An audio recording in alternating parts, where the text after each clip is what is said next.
মনে হলেও এরা আসলে সংঘবদ্ধ চোর চক্রের সদস্য। মোটরসাইকেল চুরি করতে এমনই ভাবে ওত পেতে থাকে রাজধানীর বিভিন্ন পয়েন্টে। এক সময় পেয়েও যায় শিকার।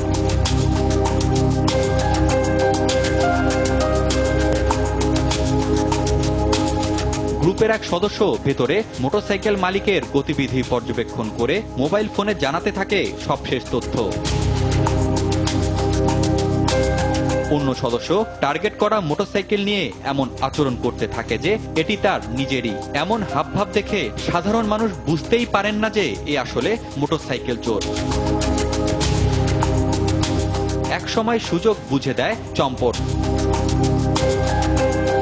রাজধানীর জিগাতলায় সক্রিয় এই চক্রটির মতো আরো 12টি সংঘবদ্ধ চোর দলের তৎপরতায় প্রতিদিন অনেক মোটরসাইকেল খোয়া যাচ্ছে।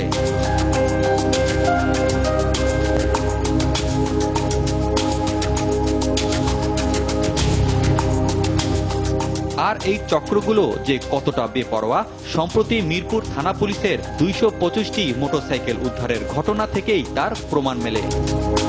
আমরা হয়তো একটা চক্রকে গ্রেপ্তার করলাম, তিনি হয়তো গ্রেপ্তার হয়ে হয়তো অন্য সব চক্র হয়তো জামিন পেল না, দুই একজন এসে আবার দেখা গেল আবার নতুন অনেক গ্রুপ ফর্ম করে আবার একই পেশায় নিয়োজিত হন।